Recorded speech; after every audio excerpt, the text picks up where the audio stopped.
प्रिय शिक्षार्थियों, संस्कृत की इस कक्षा में आप सबका स्वागत है।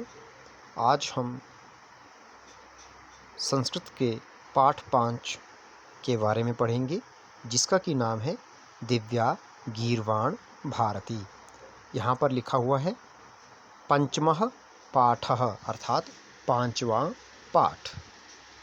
पाठः, जहाँ संस्कृत में अकारांत पुल्लिंग होता है, प्रथमा के एक वचन में विसर्गे होती हैं, इसलिए यहाँ लिखा है पाठः। जैसे रामः, तो पंचमः पाठः का अर्थ हो गया 5वां पाठ। पंच का अर्थ होता है 5, पंचमः उसका अर्थ हो गया 5वां। जो हिंदी में लिखेंगे हम वह लिखेंगे 5वां पाठ। नाम है पाठ का दिव्या गीर्वाण भारती। दिव्या माने अलौकिक, अद्वितीय, डिवाइन आंग्ल भाषा में। गीर्वाण भारती, गीर्वाण कहते हैं देवताओं को, देव। गीर्वाण अर्थात देव, भारती माने वाणी। दिव्या गीर्वाण भारती का अर्थ हुआ दिव्य देववाणी, अर्थात देवताओं के द्वारा बोली जाने वाली भाषा। तो संस्कृत का अपर नाम क्या है?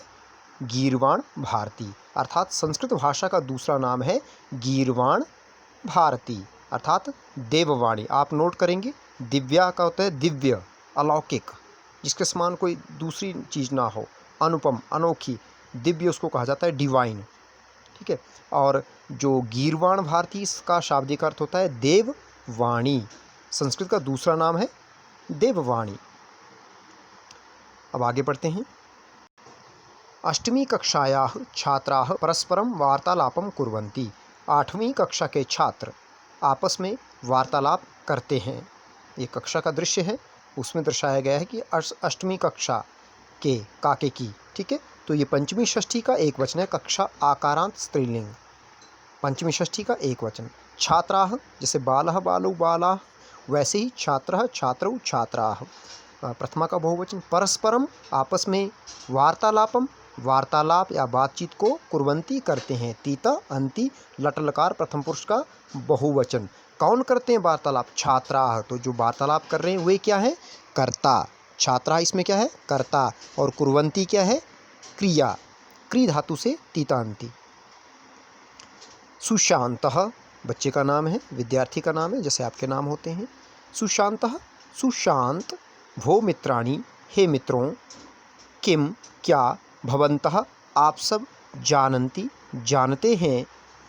अद्य, आज। का तिथि अस्ति, कौन सी तिथि है? क्या आप जानते हैं कि आज कौन सी तिथि है?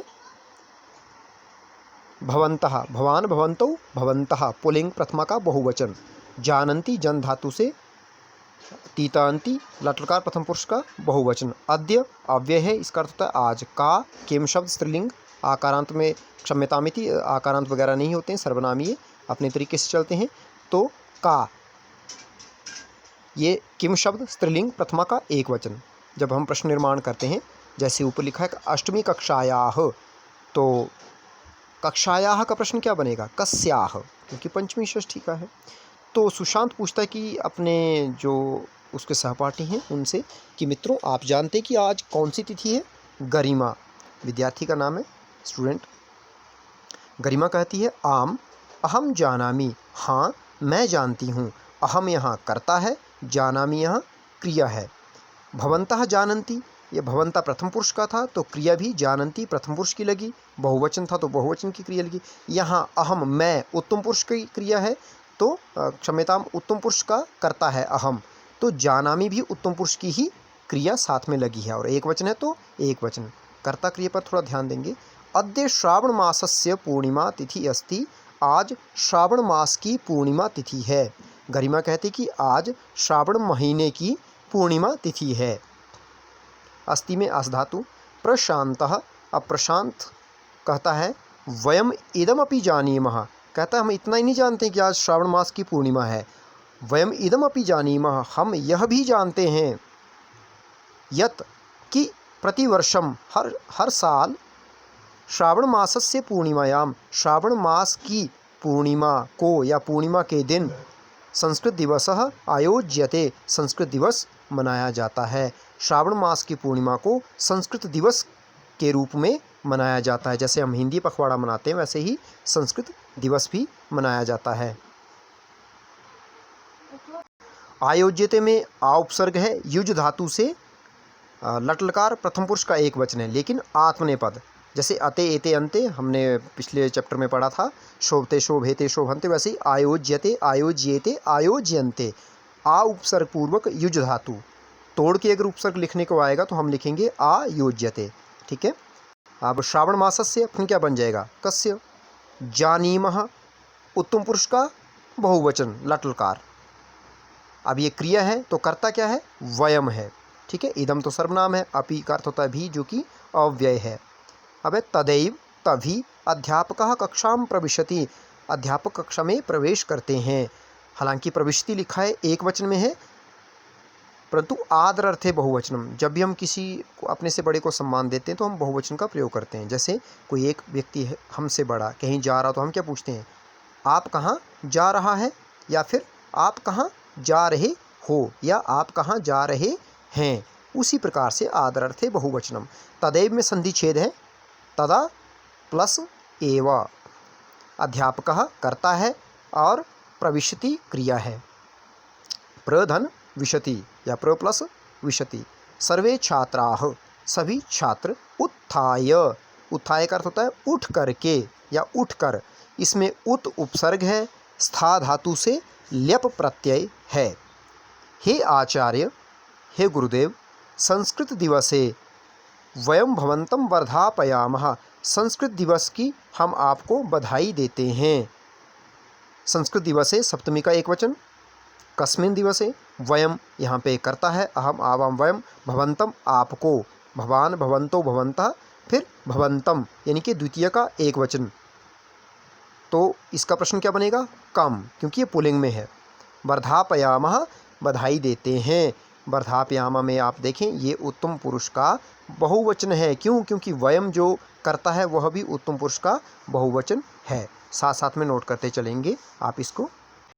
आचार्यः, आचार्य जी कहते हैं, धन्यवादाः, बहुत बहुत धन्यवाद। स्वस्ति ईष्मभ्यम, आप सबका कल्याण हो। अंडरलाइन करेंगे, यहाँ पर उपपद विभक्ति है। उपपद विभक्तियाँ आपने पढ़ी हैं। स्वस्ति के योग में कौन सी विभक्ति प्रयोग होती है, चतुर्थी। तो ईष्मभ्यम में कौन सी विभक्ति है, चतुर्थी। ठीक है। अब आगे चलेंगे। शुभ भवतु या शुभम भवतु संस्कृत दिवसः युष्मभ्यम सर्वेभ्य, आप सब के लिए संस्कृत दिवस जो है शुभ होवे। आगे लिखते हैं, प्रणवः, प्रणव जो स्टूडेंट है, विद्यार्थी है, कहता है, आचार्य, आचार्य, अद्य अस्माभिः, आज हमारे द्वारा, अस्माभिः तृतीया का बहुवचन, अस्मद शब्द, मया अवाभ्याम अस्माभिः, अद्य अव्यय है, आज। ठीक है। संस्कृत विषय, संस्कृत के ऊपर या संस्कृत विषय पर एकाएक प्रश्नोत्तरी आयोजिता अस्ति, आयोजित की गई है। माने आज हमारे द्वारा, हम बच्चों ने संस्कृत के विषय पर एक प्रश्नोत्तरी आयोजित की है। जैसे हम प्रश्नोत्तरी आयोजित करते हैं कक्षाओं में, उसी प्रकार से उन्होंने भी एक प्रश्नोत्तरी आयोजित की है। तो यहाँ पर एका जो है ये प्रश्नोत्तरी का संख्यावाची विशेषण है। आयोजिता आ उपसर्ग पूर्वक युज धातु से क्त प्रत्यय, स्त्रीलिंग में बन गया आयोजिता। अगर पुल्लिंग होता तो आयोजितः। ठीक है। अस्ति में अस धातु है, अस्ति में अस धातु, नोट करते चलेंगे साथ साथ में। अब आगे चलते हैं। सुमेधा संपूर्णा कक्षा, सारी कक्षा द्वयोः वर्गयोः, दो भागों में, दो वर्गों में, दो हिस्सों में विभक्ता अस्ति, विभक्त कर दी गई है, अर्थात बांट दी गई है। यहाँ पर वी उपसर्ग है। ठीक है।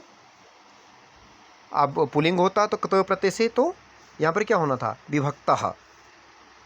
एकः कालिदास वर्गः अपरः च भास वर्गः, एक उसमें कालिदास वर्ग है, एक जो पार्ट है, एक जो हिस्सा है, एक जो भाग है कक्षा का, दो भागों में डिवाइड किया उन्होंने। एक भाग का नाम रख दिया कालिदास वर्ग, जैसे हम करते हैं, एक का वर्ग का नाम दयानंद रख देते हैं, एक का नाम हंसराज रख देते हैं, या इस तरह से चारों जो हमारे हाउस हैं उनके ऊपर हम नाम रख देते हैं। अपरः च भास वर्ग, और दूसरा कौन सा है, भास वर्ग अस्ति है, दूसरे का नाम रख दिया भास वर्ग। ये दोनों संस्कृत साहित्य के माने हुए कवि हैं। अब है प्रणवः, प्रणव। एकस्य प्रश्नस्य उत्तरम, एक प्रश्न का उत्तर कालिदास वर्गः दास्यति, कालिदास वर्ग देगा। एक प्रश्न का उत्तर, जो पहला प्रश्न पूछा जाएगा उसका उत्तर जो कालिदास ग्रुप है वह दास्यति देगा। दास्यति में दा धातु है, यहाँ लिट लकार से प्रथम पुरुष एक वचन, ठीक है। दास्यति आपने पढ़ा है आकारांत धातु में लिट लकार में बदलाव नहीं होगा और नहीं होता है। जैसे स्था धातु है, आकारांत धातु है तो स्थास्यति, दा धातु है तो दास्यति, और अन्य जगह पर दा को यच्छ आदेश भी हो जाता है, यच्छति यच्छतः, या ददाति दत्ता, इस तरह से भी चलती है यह धातु। अपरम प्रश्नम च, और दूसरे प्रश्न का जो उत्तर है कौन देगा? भास वर्ग उत्तरिष्यति, भास वर्ग उत्तर देगा। अपरम प्रश्नम च, और दूसरे प्रश्न का या और दूसरे प्रश्न को भास वर्ग उत्तरिष्यति उत्तर देगा, अर्थात दूसरे प्रश्न का भास वर्ग उत्तर देगा। उत्तरिष्यति, शति शत शंति, लकार है लिट। आचार्य, आचार्य, शोभनम, बहुत अच्छे, अतीब सुंदरम, बहुत ही सुंदर, आयोजनम कृतम, आयोजन किया गया है। अब अतीब में संधि छेद है, अति धन एवा, इ व, अति धन एव, सुंदरम सुंदर, आयोजनम आयोजन, कृतम किया गया है, क्री धातु से क्त प्रत्यय। अधुना प्रारंभम कुर्वन्तु, अब आप क्या करें? प्रारंभ करें, शुरू करें। अधुना अव्यय है, प्रारंभम कुर्वन्तु, प्रारंभ करें। कुर्वन्तु किसके लिए बोला गया है? स्टूडेंट्स के लिए बोला गया। तू ताम अंतु, लोट लकार प्रथम पुरुष का बहुवचन। प्रणवः, प्रणव, संस्कृतम इति पदस्य, संस्कृत इस शब्द का कह अर्थ, क्या अर्थ है? अब देखते हैं क्या अर्थ है। विश्वासः, विश्वास कहता है, शुद्धम, शुद्ध, परिष्कृतम, परिष्कृत, इति संस्कृत पदस्य अर्थ अस्ति, यह संस्कृत शब्द का अर्थ है। अस्ति में कौन सी धातु अभी मैंने बताया था? कौन सी धातु है? अस धातु। तो संस्कृत शब्द का क्या अर्थ है? शुद्ध, परिष्कृत, परिमार्जित, सुमेधा। संस्कृत भाषायाः, अब देखें जहाँ पुल्लिंग में विश्वासा, प्रणव, आचार्य आ रहे हैं वहाँ विसर्गे लगी हैं। सुमेधा है, यहाँ विसर्ग नहीं है, क्योंकि आकारांत स्त्रीलिंग प्रथमा के एक वचन में कोई विसर्ग नहीं होता, जैसा नाम होता है वैसा ही रहता है। संस्कृत भाषायाः, संस्कृत भाषा के, पंचमी षष्ठी का एक वचन, लेकिन वाक्य के आधार पर देखें तो षष्ठी का एक वचन है। प्रश्न निर्माण बनेगा कस्याः, वो भी स्त्रीलिंग, षष्ठी एक वचन। कति रूपाणि सन्ति, कितने रूप हैं? संस्कृत भाषा के कितने रूप हैं? तो कति किस लिए यूज होता है, प्रयोग होता है? प्रश्नवाचक पद बनाने के लिए, वो भी संख्यावाची में, ठीक है। साथ साथ प्रश्नोत्तरों पर भी ध्यान दें जो प्रश्न निर्माण हम करते हैं। प्रबुद्ध, प्रबुद्ध कहता है, संस्कृत भाषायाः, संस्कृत भाषा के द्वे रूपे स्तः, दो रूप हैं। अब यहाँ स्तः क्यों लिखा, अस्ति क्यों नहीं लिखा, संति क्यों नहीं लिखा? क्योंकि अस्ति एक वचन है, संति बहुवचन है। यहाँ रूप कितने बताए गए हैं? दो, इसलिए क्रिया भी द्विवचन की लगी जो कि है स्तः। एकम वैदिकम संस्कृतम, एक वैदिक संस्कृत। द्वितीयम च, और दूसरी कौन सी है? लौकिकम संस्कृतम, लौकिक संस्कृत। प्रणवः, प्रणव, वैदिक संस्कृतस्य, वैदिक संस्कृत का किम प्रमुखम, क्या प्रमुख, साहित्यम अस्ति, साहित्य है। कहता है, वो पूछता है, बच्चा पूछता है प्रणव कि वैदिक संस्कृत का प्रमुख साहित्य क्या है, ठीक है, उसमें क्या क्या है, कौन कौन सी पुस्तकें हैं उसमें, और भी कितनी सारी चीज़ें, जैसे आरण्यक, वेद, उपनिषद इत्यादि। तो साहित्य, हितेन सह सहितम तस्य यह भाव स साहित्यम, जैसे हिंदी साहित्य, संस्कृत साहित्य, आंग्ल साहित्य इत्यादि। निष्ठा, चत्वारः वेदाः, चार वेद, ब्राह्मण ग्रंथाः, ब्राह्मण ग्रंथ, आरण्यक ग्रंथाः, आरण्यक ग्रंथ, उपनिषदः च, और उपनिषदें, वैदिकम साहित्यम कथ्यते, वैदिक साहित्य कहलाता है। वैदिक साहित्य क्या कहलाता है? यही वेद, ब्राह्मण, आरण्यक और उपनिषदें। वेद कितने हैं? चार हैं। सुमेधा, अब सुमेधा कहती है, लौकिक संस्कृतस्य, लौकिक संस्कृत का, आरंभः, आरंभ, कदा अभवत्, कब हुआ, लौकिक संस्कृत का आरंभ कब हुआ। समयवाची के लिए हम किस प्रश्नवाचक पद का इस्तेमाल करते हैं? कदा का। तो यहाँ लिखा हुआ है, नोट करते चले साथ साथ में। विवेकः, विवेक कहता है, वाल्मीकेः कालात्, वाल्मीकि के समय से। यह आपने पाठ 6 NS में भी पढ़ा था, ठीक है। वाल्मीकेः, यह है षष्ठी का एक वचन, वाल्मीकि के समय से। तो प्रश्न बनेगा कस्य, ठीक है, वाल्मीकेः का प्रश्न बनेगा कस्य। कालात्, समय से, लौकिक संस्कृतस्य, लौकिक संस्कृत का प्रारंभः मन्यते, प्रारंभ माना जाता है, अर्थात शुरुआत मानी जाती है लौकिक संस्कृत की। लौकिक संस्कृत क्या है? जो हम पढ़ते हैं यह लौकिक संस्कृत है, और जो वेदों में लिखा हुआ है, वर्णित है, वह वैदिक संस्कृत है। अस्य कृति ही, इसकी कृति या इसने जो कृति मने जो पुस्तक लिखी है, रामायणम, रामायण लौकिक संस्कृतस्य, लौकिक संस्कृत का आदिमः ग्रंथ अस्ति, सर्वप्रथम ग्रंथ है। मने महर्षि वाल्मीकि जी ने जो रामायण नाम का ग्रंथ लिखा है वह लौकिक संस्कृत का सर्वप्रथम ग्रंथ माना जाता है। इसको भी नोट करेंगे आप कि लौकिक संस्कृत का सर्वप्रथम ग्रंथ और उसका लेखक कौन है। ठीक है, ग्रंथ आ गया हमारे पास रामायण और लेखक आगे वाल्मीकि जी। अब आगे प्रणवः, प्रणव लौकिक संस्कृतस्य, लौकिक संस्कृत के अन्य दूसरे प्रमुखाः, प्रमुख ग्रंथाः के ग्रंथ कौन कौन से हैं। केच, और कौन कौन, तेषाम उनके, प्रणेतारः प्रणेता हैं।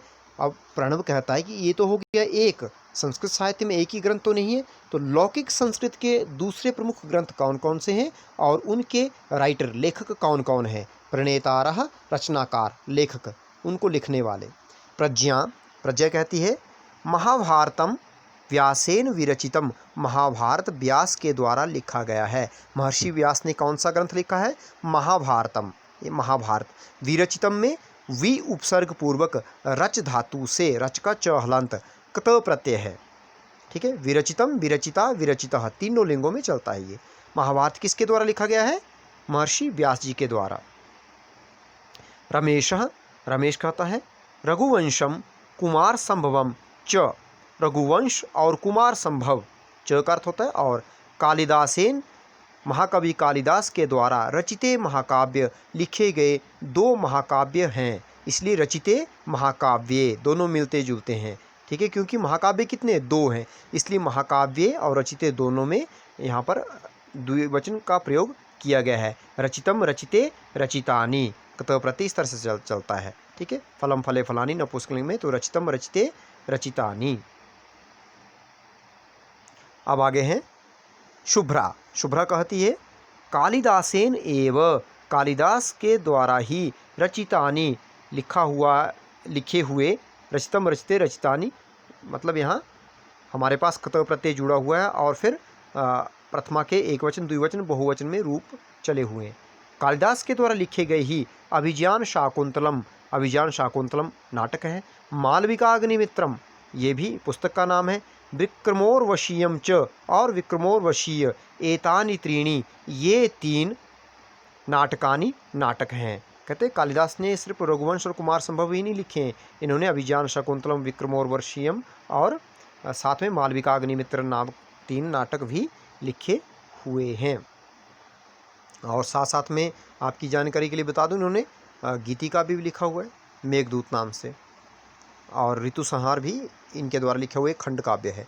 वरुणः, वरुण कहता है शिशुपालवधम, शिशुपालवध माघेन रचितम काव्यम, माघ के द्वारा लिखा गया काव्य है, ये भी एक महाकाव्य है। गौरवः, गौरव नीति शतकम, नीति शतक, जो कि लौकिक साहित्य के ग्रंथ पूछे थे ना उन्होंने प्रणव ने कि लौकिक साहित्य में और कौन कौन से ग्रंथ आते हैं, तो उसको बता रहे हैं बच्चे के करके। ठीक है, नीति शतकम भर्तृहरिणा लिखितम, नीति शतक भर्तृहरि के द्वारा लिखा गया है। लिखितम, लिखितम में क्या है? लिख धातु से कत प्रत्यय, रचितम में रच धातु से कत प्रत्यय। भर्तृहरिणा माने भर्तृहरि व्यक्ति का नाम है, तृतीय के एक वचन में रूप बना भर्तृहरिणा, तो प्रश्न क्या बनेगा? केना। भर्तृहरि इकारांत पुलिंग। नीतीशः, नीतीश है। पंचतंत्रम विष्णु शर्मा लिखितम, पंचतंत्र जो है वह विष्णु शर्मा के द्वारा लिखा गया है। आगे बलवीरः, बलवीर कहता है, ये भी बच्चे का नाम है। कादम्बरी बाणभट्टेन विरचिता कथा, कादम्बरी जो है वह बाणभट्ट के द्वारा लिखी हुई कथा है। ये सभी संस्कृत साहित्य के अलौकिक ग्रंथ हैं। अब पाठ के शेष भाग का वाचन हम अगली वीडियो में करेंगे। इति ओम शम।